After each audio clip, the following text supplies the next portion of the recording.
Hello, good evening students, how are you? This is M Singh sir here.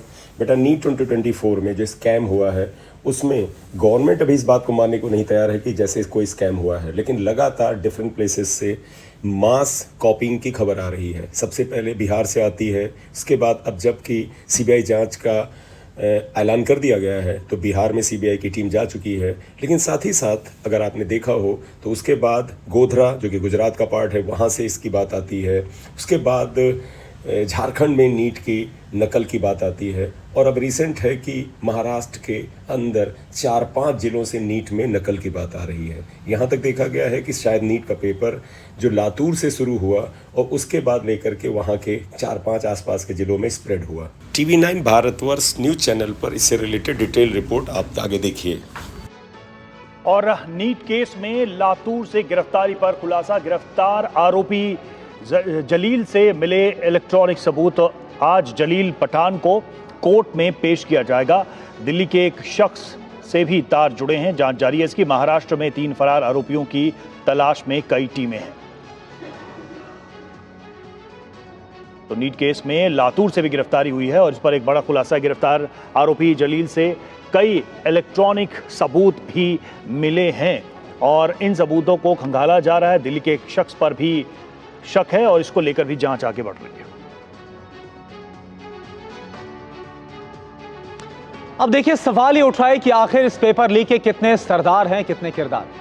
दरअसल NEET paper leak मामले में action में है लगातार सीबीआई, जिसकी तफ्तीश आगे बढ़ रही है। सीबीआई टीम पटना में ईओयू के दफ्तर पहुंची।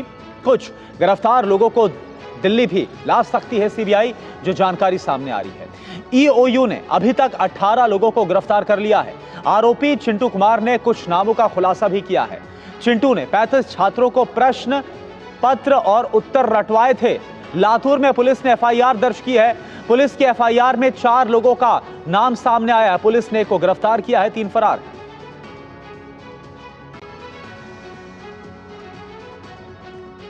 और एक और अहम खबर है, महाराष्ट्र से नीट पेपर लीक को लेकर एक बड़ा खुलासा हुआ है। महाराष्ट्र के 3-4 जिलों तक फैला नीट का जाल।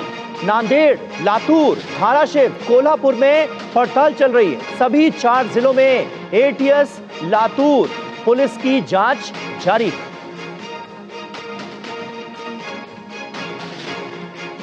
राजीव सिंह हमारे संवाददाता इस वक्त हमारे साथ जुड़ चुके हैं। राजीव, ताजा अपडेट दीजिए हमारे दर्शकों को। इस वक्त जांच कहां तक पहुंचती हुई नजर आ रही है, क्योंकि महाराष्ट्र के 3-4 जिलों तक अब नीट पेपर लीक में जो पूरी धांधली हुई है उसका जाल फैलता हुआ हम देख रहे हैं।